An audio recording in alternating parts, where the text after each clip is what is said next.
Entendendo a Bíblia em boa companhia, o egoísmo e o descanso em Cristo.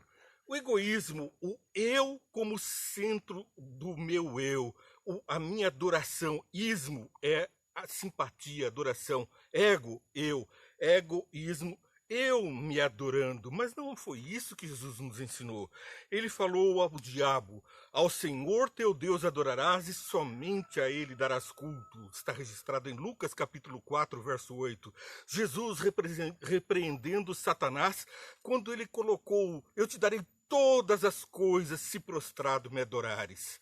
Muitas vezes nós estamos nos colocando prostrados, adorando coisas, pessoas e pior, a nós mesmos como centro do universo.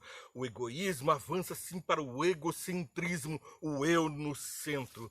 E o eu no centro é uma piora nesse quadro que vai evoluir para sermos semelhantes ao diabo na psicopatia, um comportamento psicossocial, psico da mente, doente, patia, psicopatia, comportamento social doente. A pessoa não consegue mais ter compreensão do outro. A do egocentrismo ela evoluiu para uma piora. Se no egocentrismo só tinha olhos para si mesmo, na psicopatia não existe o outro a não ser como um objeto para expropriação.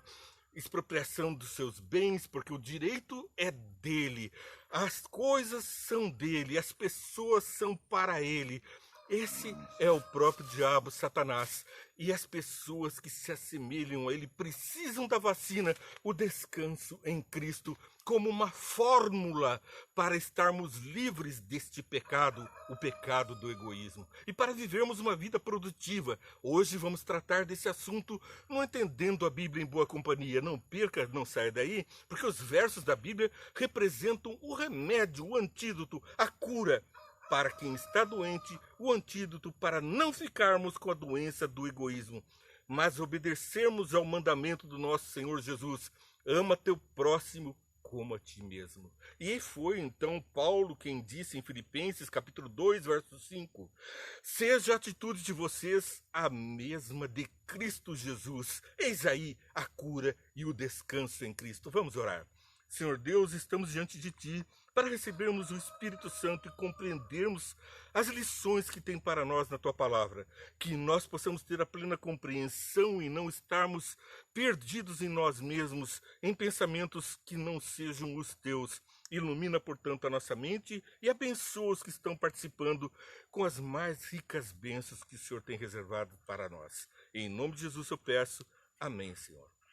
Bom, nós vamos a seguir ver na sequência de estudos, Mateus capítulo 23, verso 5. Tudo o que fazem é para serem vistos pelos homens.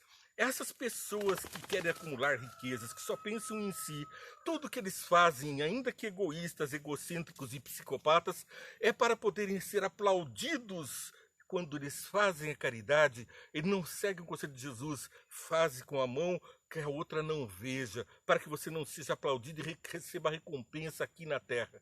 Nós temos uma recompensa maior, que é não só nos céus, é aqui e agora, uma vida feliz. Porque o egoísta, o egocêntrico e o psicopata são também sinônimos de distúrbios mentais, distúrbios comportamentais e até genéticos, porque esses comportamentos enraizam-se até mesmo dentro dos nossos cromossomas e são transmitidos de pai para filho. E é por isso que Deus diz que as maldições vêm até a terceira e quarta geração daqueles que o aborrecem, aqueles que não amam a Deus e nem ao próximo como a si mesmo, mas aos outros, aos que têm amor. Há 1000 gerações de bênçãos e essa está protegida, vacinada, está no descanso em Cristo. Bom, nós vamos avante no nosso estudo, porque o que quer dizer egoísmo? É uma imodéstia, diz o dicionário, é uma arrogância, uma afetação, um atrevimento, é um convencido, um convencimento que não vem de estar convencido pelos outros, mas de se convencer a si mesmo. É um desdém para com os outros, uma empáfia, é uma empantufa, é um amor exagerado aos seus próprios interesses a despeito do interesse dos outros. Não interessa os outros. O eu se infla e se põe no meio da adoração. Perde-se de vista, portanto, ao Deus que tudo fez e o eu toma lugar. Assim eu vou lembrando de Gênesis capítulo 1, verso 27, que diz que Deus fez o homem à sua imagem e semelhança. Mas também me lembro de Isaías advertindo. Isaías nos diz lá em capítulo 14, verso 12, eu subirei às alturas, serei semelhante ao Altíssimo. Vamos ler que é melhor. Isaías capítulo 14, versos 12 a 16. Como você caiu dos céus, ó estrela manhã, filho da alvorada? Aqui é Jesus repreendendo Satanás, a estrela cadente, a estrela que caiu dos céus, o Lúcifer, animal portador de luz, que se achou grande coisa e caiu para um mundo de trevas como uma estrela cadente. Como foi atirado à terra você que derrubava as nações, você que dizia no seu coração, subirei aos céus, erguerei o meu trono acima das estrelas de Deus. Eu me assentarei num monte de assembleia, no ponto mais elevado do Monte Santo. Quem é que se assentou no monte da assembleia para acusar a Jó? Lá no livro de Jó nós lemos que Satanás subiu aos conselhos celestes e diante dos anjos, das criaturas de outros mundos, santos e irrepreensíveis, ele passou a acusar Jó. Assim também ele nos acusa. Por quê? Porque nós perdemos a identidade. Fomos feitos à imagem e semelhança de Deus. Os nossos genes passaram a produzir cardos e abrolhos, segundo o que explicou Jesus que aconteceria. E esses cardos e abrolhos se repercutem em nós mesmos com a imagem de Satanás, quando ele faz essa menção. Subirei ao Monte Santo, subirei ao alto, que as mais altas nuvens serei como o Altíssimo. A presunção de querer ser igual a Deus. E muitos desprezam o sacrifício de Jesus, desprezam o exemplo de Jesus e querem ser eles mesmos deuses da sua própria cura, que cada encarnação estarão mais parecidos com Deus até se tornarem um Jesus ou um Deus. Nós não somos deuses, nós somos transformados segundo o coração de Deus quando aceitamos a sua benevolência, a sua graça. Subirei acima das estrelas, subirei ao ponto mais alto, mas às profundezas do Sheol você será levado e irá ao fundo do abismo. As profundezas do inferno, a sepultura, a morte, a perdição, a escuridão foi o lugar que foi levado. Os que olham para você admirar-se-ão da situação do seu respeito ponderarão. É esse o homem que fazia tremer a terra e abalava os reinos? É esse Satanás que se encontra julgado e que nós estaremos confirmando a sentença num tribunal de júri celeste, onde nós seremos os jurados a confirmar a sentença dada por Deus a Satanás, pois julgaremos anjos. Isso faz de nós presunçosos, motivo para sermos jactanciosos, arrogantes, egoístas, egocêntricos? Vamos seguir na nossa pontuação. O egocentrismo é, portanto, o egoísmo na prática. Eu no centro, eu mais importante. Na sua perspectiva não há outro. Ele ignora a visão do outro porque sequer consegue enxergar o outro. O outro, portanto, é algo que para ele não existe. Ele é o egocêntrico, um alienado. Ele está fora da sua razão. Ele não consegue enxergar. Não enxerga o contexto, querem primazia. Bom, aqui vemos que eles se exaltam, se sobrepõem, eles trazem a si próprios em alta conta, em alta opinião. Têm dificuldades em dar, compartilhar, por desconsiderarem a existência mesmo de outros. Eles são os que foram no passado e ainda hoje escravagistas, aqueles que impõem penitências, que estão dispostos a pôr o peso nos ombros dos outros, mas que sobre os seus próprios ombros não colocam sequer uma agulha. Isso nós vemos Jesus repreendendo a esses hipócritas lá em Lucas capítulo 12, versos 13 a 21. Alguém na multidão lhe disse: Mestre, dize a meu irmão que divida a herança comigo. Naquela época, o irmão mais velho tinha o pater potestas, o poder e o domínio sobre a herança. O irmão recebia diretamente do pai não só os bens, mas o direito sobre a vida dos seus irmãos e da própria mãe. Era ele então o dono dos escravos, era o dono de todas as coisas. E aqui nós vemos a parábola do filho pródigo, o filho mais velho, se indignando com a atitude do filho mais novo, que recebeu uma herança que não era sua porque o pai estava vivo e porque o direito àquela herança era do filho mais velho. Mas ele dá-me a minha parte. Ele só conseguia ver a si mesmo. E então ele foi e desperdiçou com prostitutas e com festas e voltou comendo as bolotas dos porcos, o alimento dos porcos, e recebe a graça do Pai. Assim é a nossa condição. Bom, o egoísmo leva a uma prática de egocentrismo que, por sua vez, convence o homem de uma atitude pior, mais perversa. É a psicopatia. Psique, mente, patia, doente. É a mente que adquire comportamentos psicossociais. Ele não consegue ter uma conduta social adequada. Para ele, os outros estão a seu serviço. Existem apenas para ele. Por isso ele não enxerga o direito dos outros. Ele viola as leis. Ele é cruel, ele é mau. Ele tem as características plenas de Satanás. Bem, aqui nós vemos que então o psicopata tem um distúrbio mental e comportamental antissocial por falta moral, incapacidade de arrepender-se, sem empatia. Ele não consegue criar laços afetivos, até porque não consegue enxergar os outros. O amor ao próximo é algo que passa por longe deles porque não existe o próximo. Portanto, ele não consegue obedecer os mandamentos de Deus. Ele finge, ele tem uma hipocrisia. Mas quando Jesus diz, ama teu Deus sobre todas as coisas e ao próximo como a ti mesmo, e diz mais, como você pode amar a Deus que não vê, se não ama ao próximo que está junto de ti? Ele está dizendo que os psicopatas não conseguem enxergar o outro, e então ele vem e oferece a cura, o descanso em Cristo, que é o remédio que vamos colocar para você, para mim. O egoísmo, o egocêntrico e o psicopata encontram a cura em Jesus. Os sinônimos da psicopatia são loucura, louco, alienado, anormal, deslumbrado, insano, lunático, e também eu posso dizer um torturador, um sádico. Ele tem desrespeito às leis, tanto divinas como às leis dos homens. Ele é violento e pensa apenas em si mesmo, não tendo remorso sobre coisa alguma. Alguns bandidos estão aí nas mídias sociais e nós percebemos a atitude deles como psicopatas. Eu diria como semelhantes ao demônio, porque nós somos feitos à imagem e semelhança de Deus, mas os que querem ser muita coisa diante dos outros e os desconsideram são como lemos agora há pouco a respeito de Satanás em Isaías capítulo 12. Portanto, nós temos um comportamento a ser auditado pelos céus. Nós temos que estimular o comportamento contrário. Por isso é que Jesus fez uma pregação sobre a nossa conduta em relação aos outros.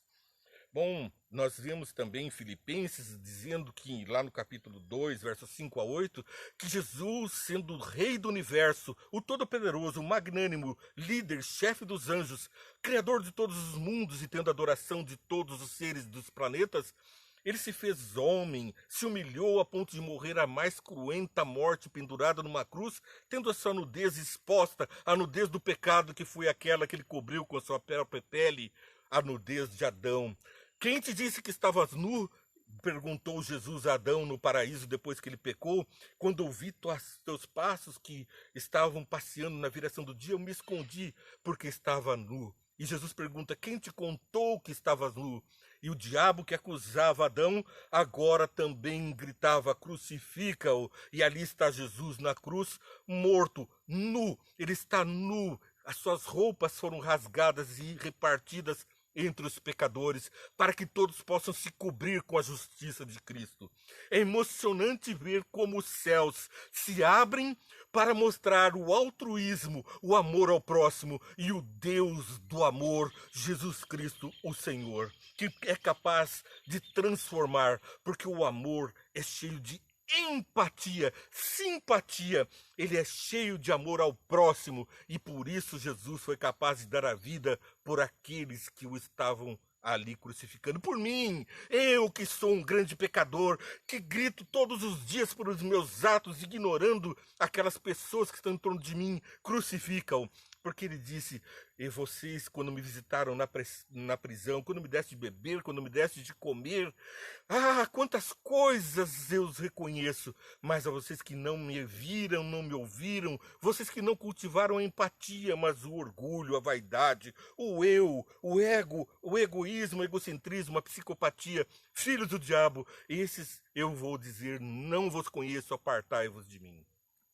É aqui, agora, que recebemos a bênção de sermos filhos de Deus, luz para o mundo, e de não sermos atormentados pela conduta do psicopata, do egocêntrico, do egoísta, que vivem atormentados pelos seus próprios bens, pelo perfeccionismo que tentam viver, pela forma alucinada que acaba gerando culpa, que acaba gerando uma percepção da sua real condição, porque eles não deixam de ter a percepção de si mesmos, mas não conseguem por suas próprias forças vencer. Nós também precisamos da força de Jesus para encontrar o descanso em Cristo.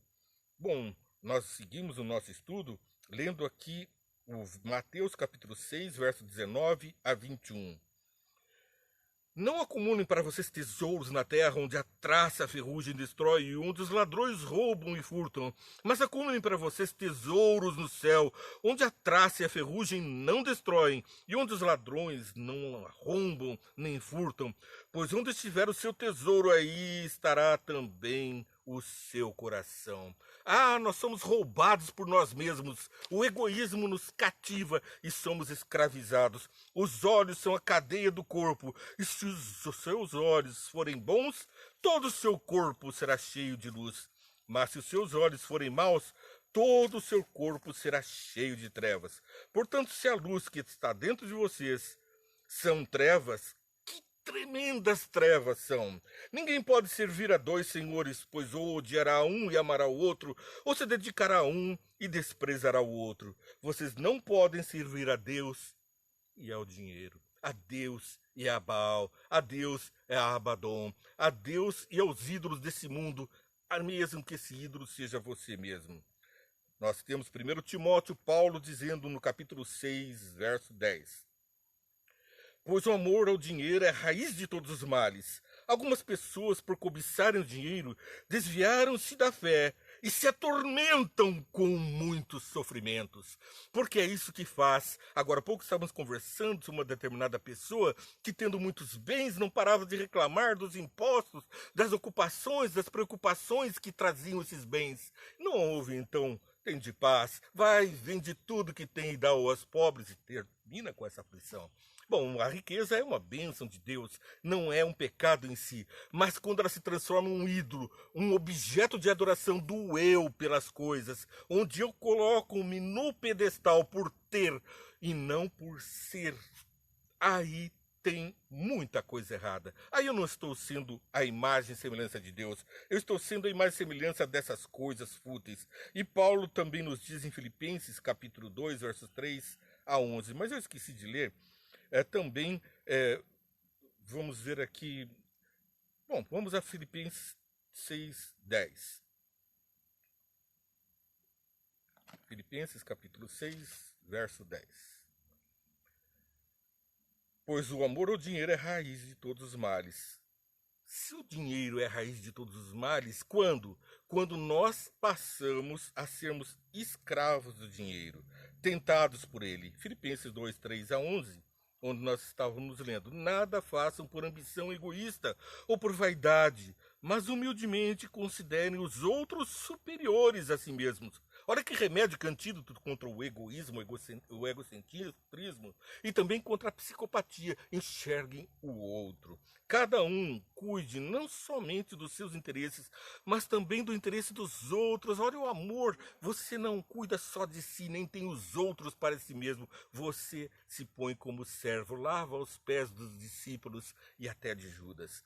Seja a atitude de vocês a mesma de Jesus Cristo, que, embora sendo Deus, não considerou que o ser igual a Deus era algo a que devia pegar-se, mas esvaziou-se de si mesmo, vindo a ser servo, tornando-se semelhante aos homens, e sendo encontrado em forma humana, humilhou-se a si mesmo e foi obediente até a morte e a morte de cruz a mais humilhante. Por isso Deus o exaltou à mais alta posição e lhe deu um nome que está acima de todo nome. Não foi a Lúcifer que teve um nome exaltado, mas é o Filho de Deus, para que o nome de Jesus se dobre todo o joelho nos céus, na terra e embaixo da terra, e toda língua confesse que o Senhor Jesus Cristo é o Senhor, para a glória de Deus, o Pai.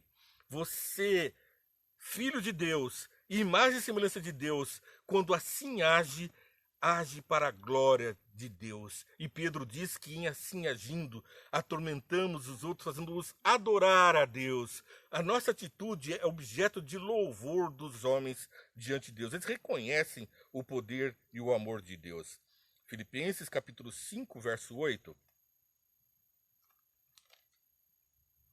Aliás, capítulo 2, versos 5 a 8, enfatizam que nós precisamos desfazermos dessa forma egoísta e vivermos na forma como Jesus planejou para nós. Uma vida cheia do Espírito Santo que transborda paz, amor e alegria. Os frutos do amor, os frutos do Espírito Santo são o amor registrado em Romanos, Paulo explicando que o amor é benévolo, é paciente, tudo suporta, tudo espera, mas nós esperamos a salvação em Cristo Jesus, o descanso em Cristo, para mim, para você, através do seu exemplo, da sua palavra, alcançamos o amor verdadeiro ao próximo.